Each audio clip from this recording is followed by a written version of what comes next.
అందరికీ నమస్కారం. సభాధ్యక్షులు, రాజానగరం గౌరవ శాసనసభ సభ్యులు, నా మిత్రుని కుమారుడు శ్రీ జక్కంపూడి రాజా గారు, వేదిక మీద ఉన్నటువంటి గౌరవ మంత్రులందరికీ, గౌరవ శాసనసభ సభ్యులు, పెద్దలు, పార్టీ నాయకులు అందరికీ కూడా నా హృదయపూర్వక నమస్కారాలు తెలియజేస్తాను. చాలా సమయమైంది, నేను 2-3 నిమిషాల్లోనే ముగిస్తాను.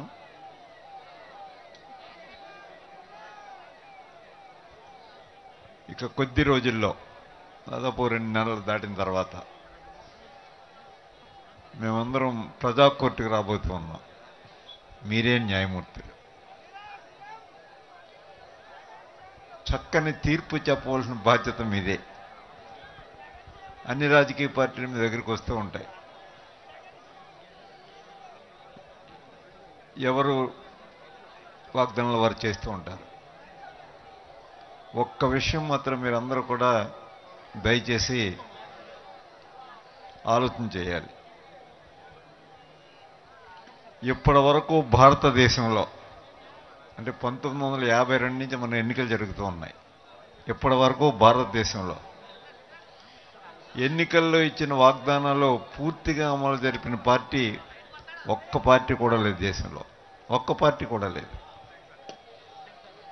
మరి జగన్మోహన్ రెడ్డి గారు ఇచ్చిన హామీలన్నీ 100కి 100 ఒక్కటి కూడా మిగిల్చకుండా మన ఆర్థిక పరిస్థితి అనుకూలించినప్పటికీ ఏదో విధంగా అమలు చేసినటువంటి ఏకైక ముఖ్యమంత్రి జగన్మోహన్ రెడ్డి గారు.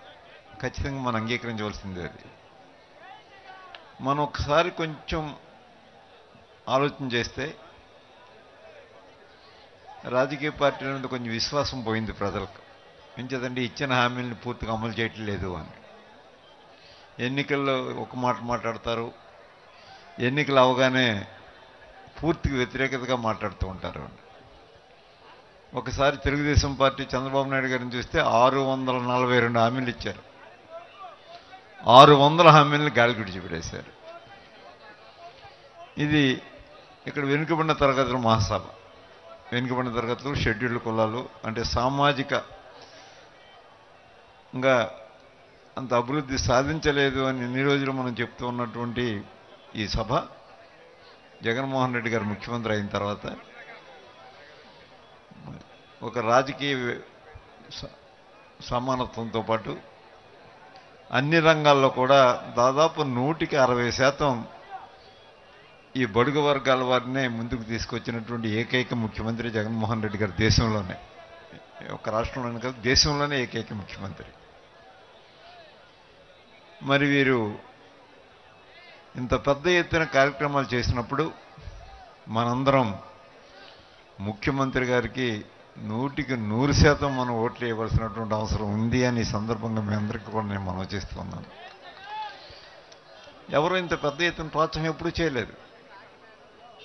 అంబేద్కర్ మహాశయులు కూడా అనుకున్నాడు, ఆయన మన రాజ్యాంగం పార్లమెంట్కి ఇస్తూ దేశంలోనే ఒక విప్లవాత్మకమైనటువంటి మార్పు వస్తుంది, బడుగులకు పెద్ద ఎత్తున మరి ప్రయోజనాలు చేకూరుతాయని ఆశించాడు ఆయన. కానీ అవి చేకూరలేదు. ఆ కోరిక జగన్మోహన్ రెడ్డి గారు తీర్చారు అనే మాట ఈ సందర్భంగా